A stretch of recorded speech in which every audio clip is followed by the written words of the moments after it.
Jadi kunci bahagia pertama adalah pengetahuan. Kenapa pengetahuan? Kenapa pengetahuan adalah kebahagiaan? Karena bahagia itu berarti kan orang puas. Puas berarti merasa tuntas. Kalau belum tuntas orang tidak akan bahagia. Harta apalagi, kekayaan apalagi, materi,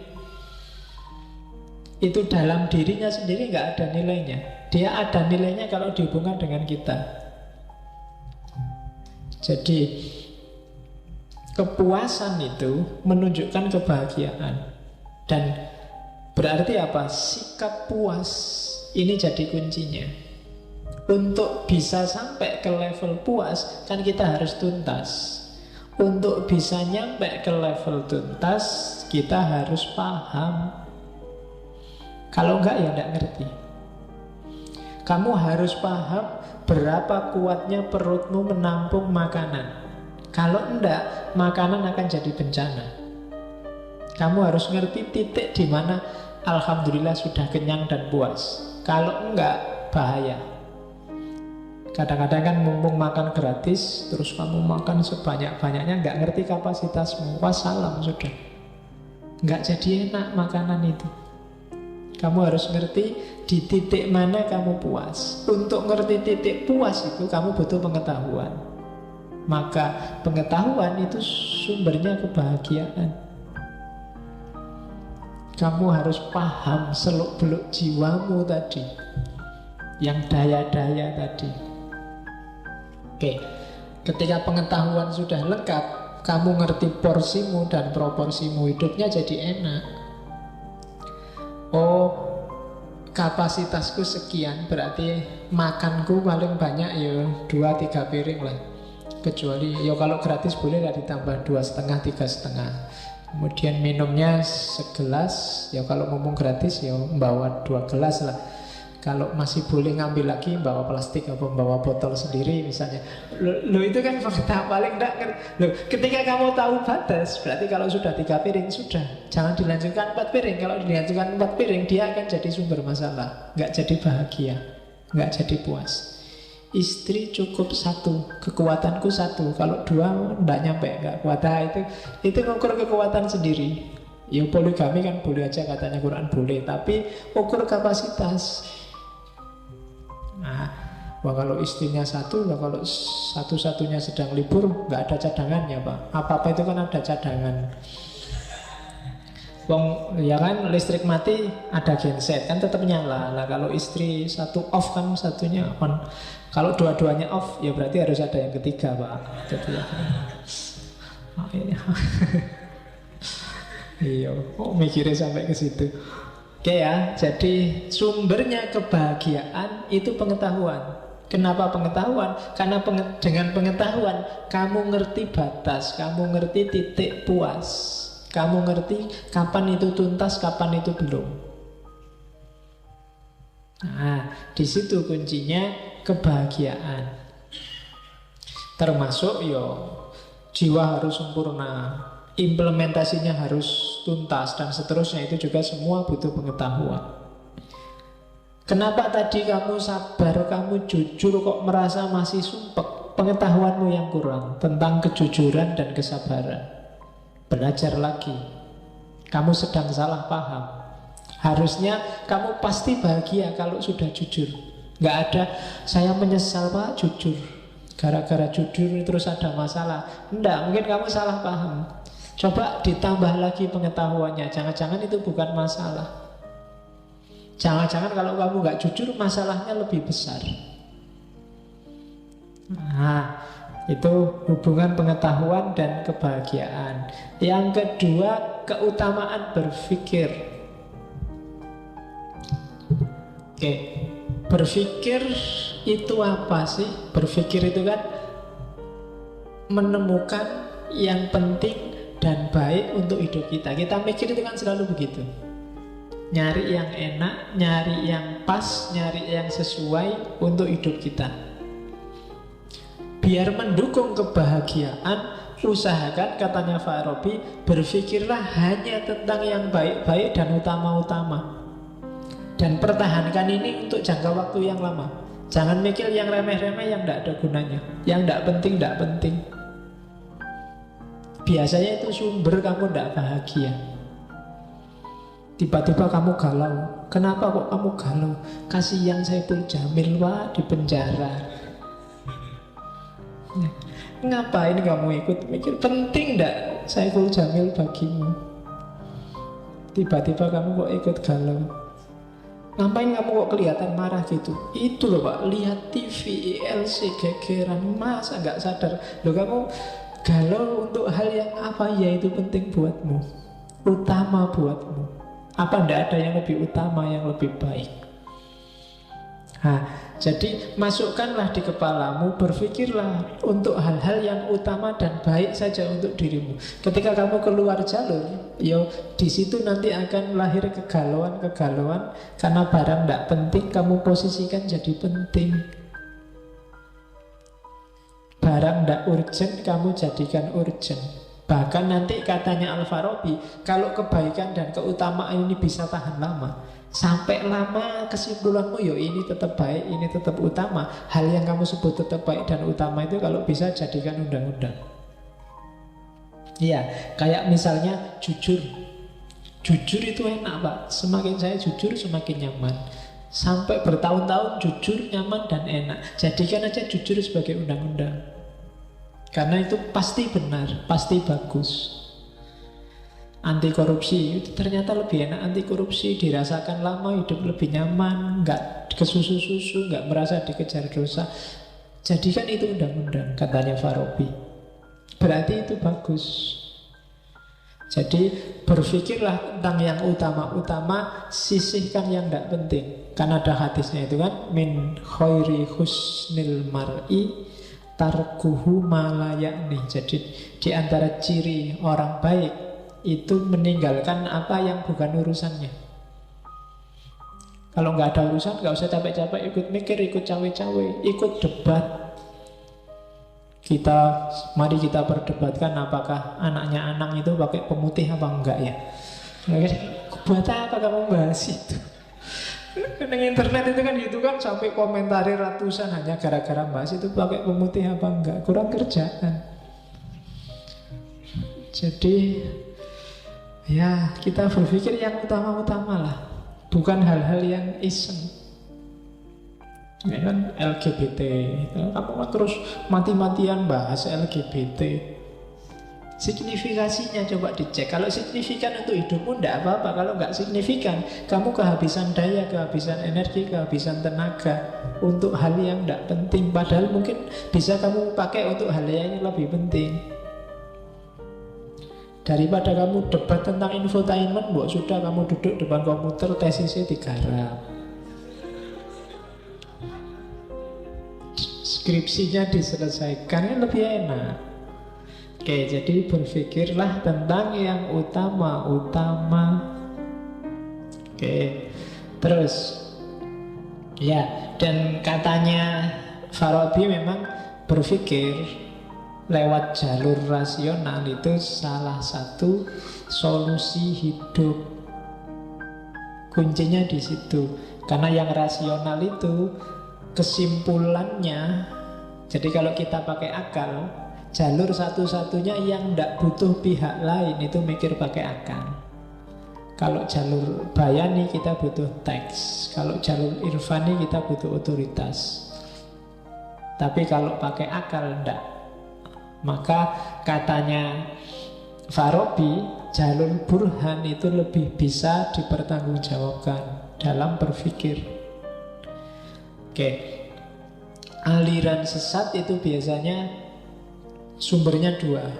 Urusan tafsir teks yang biasanya ada dalam cara berpikir bayani, atau urusan beda panutan yang biasanya ada dalam cara berpikir irfani.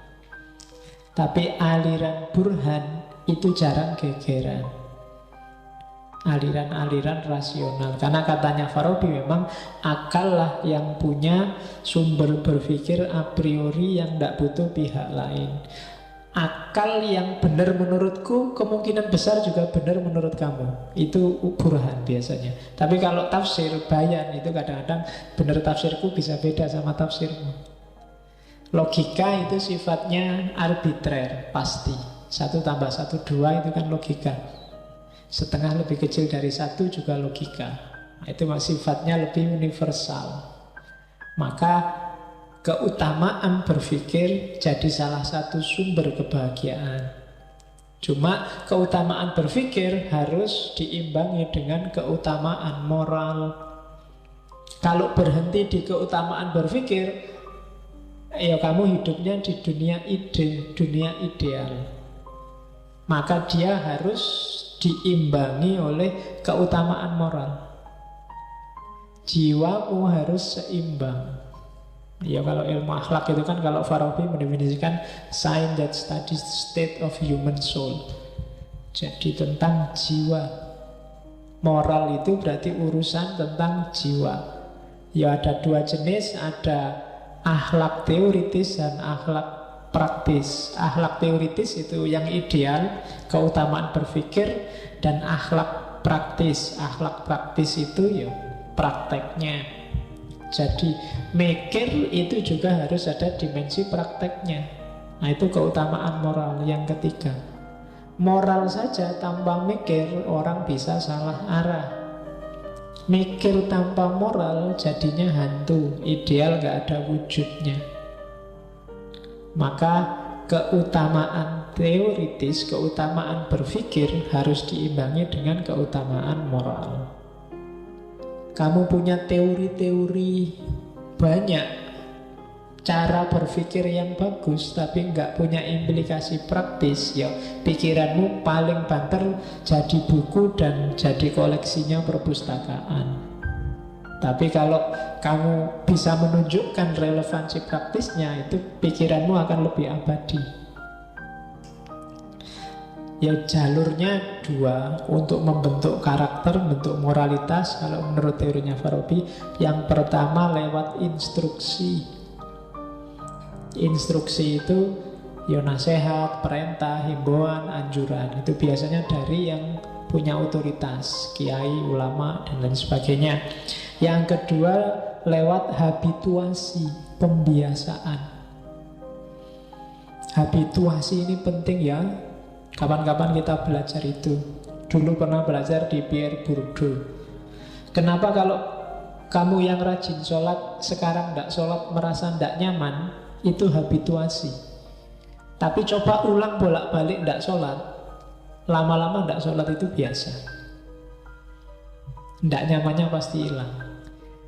Ya, itu namanya habituasi, pembiasaan. Kamu sekali bohong, batinmu mesti tidak enak. 2 kali tidak enaknya tinggal separuh. 3 kali tidak enaknya tinggal 1/4.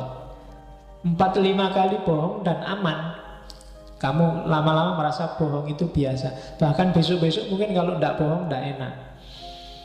Ah, masa aku jujur ya, kok tidak enak. Nah, lu bisa loh kayak gitu. Kok dosa banget aku, kok jujur banget, kok lugu banget, harusnya ya roto. Nah itu biasa sudah kebalik. Kalau semula nggak jujur nggak enak, sekarang jujur nggak enak.